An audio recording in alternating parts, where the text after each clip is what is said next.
समय जो कभी किसी का इंतजार नहीं करता, चाहे हाथ की कलाई में बंधी हुई घड़ी हो या फिर ऑफिस की दीवार पर टकी हुई घड़ी। काम तो दोनों का एक है और वो है समय बताना। इस बात पर कोई डाउट नहीं है कि आज अगर हमारे पास घड़ी ना होती तो हम शायद ही खुद को इतना विकसित कर पाते, क्योंकि एक घड़ी तो है जो हमें टाइम के इंपॉर्टेंस को बेखूबी से बताती है। जैसे 1 सेकंड की देरी पर आपकी बस मिस हो जाती है और सही समय पर अस्पताल न पहुंचने पर लोगों की जान तक चली जाती है। कुल मिलाकर कहने का मतलब यह है कि अगर ये घड़ी ना होती तो शायद ही हम और आप आज यहाँ ना होते और हमारा मॉडर्नाइजेशन भी नहीं होता। लेकिन क्या आपने कभी ये जानने की कोशिश की है कि इस समय को बताने वाले इतने महत्वपूर्ण इक्विपमेंट घड़ी का आविष्कार कब हुआ था? कैसे समय के साथ ये घड़ियां मॉडर्न होती चली गई? आइए पलटते हैं इतिहास के पन्नों को और जानते हैं शुरू से अब तक के इस घड़ी के इतिहास के बारे में। दोस्तों, जब घड़ी का आविष्कार नहीं हुआ था उस समय पर लोग सूरज की रोशनी को देखकर समय का अनुमान लगाते थे। सूर्य की अलग अलग अवस्थाओं को देखकर लोग सुबह, दोपहर और शाम का अनुमान लगाते थे। यही नहीं, धूप के कारण पड़ने वाली किसी पेड़ या कोई स्थिर वस्तु की छाया से भी समय का अंदाजा लगाया जाता था। और रात के समय का पता उस समय तारों व नक्षत्रों से किया जाता था। पर यहाँ पर समस्या तब होती थी जब आसमान में बादल छा जाते थे या फिर किसी दिन बारिश हो जाती थी। ऐसे में सूर्य देवता की चमक आसमान में फीकी पड़ जाती थी और लोगों का समय का अनुमान सही नहीं लग पाता था। इस परेशानी से बचने के लिए लोगों ने जल घड़ी का आविष्कार किया था, जिसे पानी वाली घड़ी भी कहा जाता था। इसे चीन और इंडिया के लोगों ने लगभग 2500 साल पहले बनाया था। इसे बनाने का श्रेय जीन सुसन नाम के एक व्यक्ति को जाता है। बीबीसी की एक रिपोर्ट के अनुसार ऐसा बताया गया कि आज से करीबन 2500 साल पहले प्राचीन यूनान के लोग पानी से चलने वाली अलार्म घड़ी का इस्तेमाल किया करते थे, जिसमें वो एक बर्तन में पानी भरते थे और उसी बर्तन के पेंदे में एक छोटा सा छेद कर देते थे। फिर उस छेद के नीचे खाली बर्तन रखते थे। इसके बाद उस नीचे रखे बर्तन में बूंद बूंद करके पानी इकट्ठा होता रहता था और बाद में इकट्ठा हुए पानी को नापकर समय की गणना की जाती थी। लेकिन इस घड़ी की सबसे बड़ी समस्या यह थी कि इसे एक जगह से दूसरी जगह पर नहीं ले जाया जा सकता था।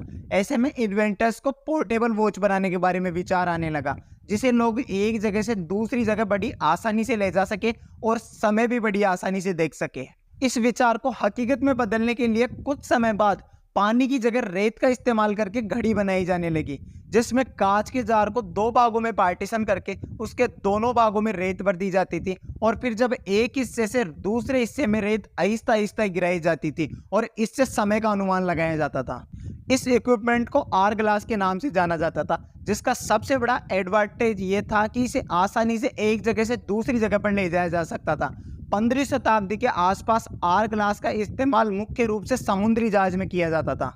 दोस्तों, आज घड़ी डिजिटल हो गई है, लेकिन यहाँ तक पहुँचने के लिए घड़ी को लगभग सैकड़ों सालों का समय लगा। आज आप जो वॉच देखते हैं वो शुरुआत में ऐसा नहीं था, उसे काफी बदलाव के बाद ऐसा बनाया गया है। दरअसल जो सबसे पहले मॉडल वॉच थी उसमें सिर्फ घंटों वाली सुई हुआ करती थी, फिर कुछ समय बाद मिनट वाली सुई और फिर सेकंड वाली सुई लगाकर इसे पूरा किया गया। और यही वजह है कि आधुनिक घड़ी का आविष्कार को लेकर आज भी कई तरह के विवाद हैं। ऐसा कहा जाता है कि घड़ी का आविष्कार सबसे पहले 996 ईस्वी में रोम में पोप सिल्वेस्टर II ने किया था। इसके बाद यूरोप में 13वीं शताब्दी के आसपास घड़ियों का इस्तेमाल शुरू हो गया। साल 1288 का समय था जब इंग्लैंड के वेस्टमिंस्टर में सड़कों पर बड़ी बड़ी घड़ियां बनाई गई थी। पर उस समय पर बनी घड़ी आज की घड़ी की तरह कंप्लीट घड़ी नहीं थी, क्योंकि उस समय घड़ी में मिनट की सुई नहीं होती थी।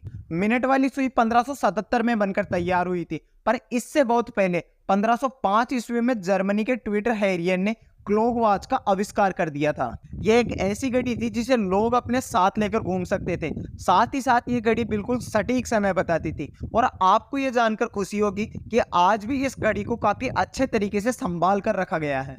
दोस्तों, रिसर्च करने वाले इस घड़ी को दुनिया की सबसे पहली आधुनिक घड़ी मानते हैं। इस घड़ी को पामंडर वॉच ऑफ 1505 के नाम से जाना जाता है। वैसे दोस्तों, जितनी पुरानी ये घड़ी है इसकी कहानी भी उतनी ही मजेदार है, क्योंकि साल 1987 में घड़ी बनाने वाले एक लड़के ने लंदन स्टेट तक कबाड़ मार्केट से 10 पाउंड में यह पामंडर वॉच खरीदी थी। हालांकि ये लड़का ये नहीं जानता था कि इसने जो घड़ी खरीदी है वो दुनिया की सबसे पहली घड़ी है। इस लड़के ने कई सालों तक इस घड़ी को अपने पास रखा। इसके बाद साल 2002 में उसने बेच दिया। इस घड़ी का जो अगला खरीदार था उसे भी ना तो घड़ी की हकीकत पता थी और ना ही इसकी सही कीमत, इसलिए घड़ी को कुछ समय तक अपने पास रखने के बाद उसने भी घड़ी को बेच दी और आखिरकार घड़ी एक रिसर्चर के हाथ लगी जिसने इस घड़ी को दुनिया की हकीकत के सामने रखा। अब आप में से बहुत से लोग ये सोच रहे होंगे कि आखिरकार उस रिसर्चर को कैसे पता चला कि ये घड़ी 1505 में बनी है और इसके आविष्कारक पीटर हेडलिन है। दरअसल पीटर हेडलिन ने अपनी घड़ी को बनाने के बाद इसके ऊपर बनाने का साल और अपना सिग्नेचर कर दिया था। जब रिसर्चर को ये घड़ी मिली तो साफ सफाई के दौरान उसका ध्यान घड़ी पर लिखे हुए साल और पीटर हेडलिन के सिग्नेचर की तरफ गया। दोस्तों आपकी जानकारी के लिए बता दूं कि पीटर हेडलिन के द्वारा बनाई गई घड़ी का डिजाइन एक गेंद की तरह था। घड़ी को तांबे से बनाया गया था और इसके ऊपर सोने की परत चढ़ाई गई थी। वर्तमान में इस घड़ी की कीमत करोड़ों में है। इस घड़ी के अलावा पीटर हेडलिन ने 1541 में जर्मनी में मौजूद लीसन ऑफ फोर्टेस के लिए एक टावर घड़ी भी बनाई थी जो आज भी चल रही है। पीटर हेडलिन की घड़ी का आविष्कार करके आज की हमारी एडवांस वॉच बनाई गई है। पीटर हेडलिन की वॉच के बाद 1577 ईस्वी में स्विट्जरलैंड के जोस बर्गी ने मिनट की सुई का आविष्कार किया था। इसके बाद पॉकेट वॉच का आविष्कार हुआ था। 1650 के आसपास लोग अपनी जेब में घड़ियों को लेकर घूमा करते थे और फिर साल 1988 में स्टीवन स्टीव ने पहली लाइनेक्स स्मार्ट वॉच का आविष्कार किया था जो सेल से चलती थी। अगर हाथ में पहनने वाली घड़ी के बारे में बात करें तो इसकी खोज फ्रांस के जाने माने फ्रेंच मैथमेटिशियन और फिजिसिस्ट स्टेफ लेसी पास्कल ने किया था। 1650 के आसपास जब लोग समय देखने के लिए घड़ियों को अपनी जेब में लेकर घूमा करते थे तब उनके सामने सबसे बड़ी समस्या यह थी कि उन्हें समय देखने के लिए बार बार घड़ी को पॉकेट से बाहर निकालना पड़ता था। इसी समस्या को खत्म करने का ख्याल फ्रेंच मैथमेटिशियन स्टेफ लेसी को आया और फिर उन्होंने जेब में लेकर घूमने वाली घड़ी को एक रस्सी से बांधकर उसे हाथ में बांधने के काबिल बना दिया। दोस्तों पेंडुलम वाली घड़ी एक समय में सभी अमीर लोगों के घर की शोभा बढ़ाती थी। इसका आविष्कार 1656 में क्रिश्चियन हुइजेंस ने किया था। पेंडुलम वाली घड़ी आने के बाद इसे दुनिया की सबसे शुद्ध समय बताने वाली क्लॉक माना जाता था। वैसे आज भी आपको कई म्यूजियम में पेंडुलम वाली घड़ी देखने को मिल जाएगी जहां पेंडुलम घड़ी का उपयोग किया जाता है। अगर भारत में घड़ी की बात करें तो अंग्रेजी हुकूमत के आने से पहले 18वीं शताब्दी के शुरुआत में जयपुर के महाराजा जयसिंह द्वितीय ने जयपुर के साथ साथ नई दिल्ली, उज्जैन, मथुरा, वाराणसी यानी टोटल 5 जगह पर जंतर मंतर बनवाए थे जो सूर्य की रोशनी से समय बताते थे। इसके अलावा राजा महाराजाओं ने क्लॉक टावर भी बनाए थे जिसमें लोग समय देख सकते थे।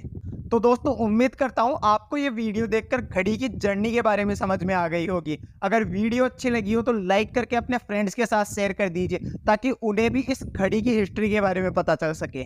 अगर आप हमारे चैनल पर नए हो तो चैनल को सब्सक्राइब करके पास में बने बेल आइकन को दबा लीजिए। मिलते हैं किसी नए वीडियो में नए टॉपिक के साथ। तब तक के लिए धन्यवाद। जय हिंद, जय भारत।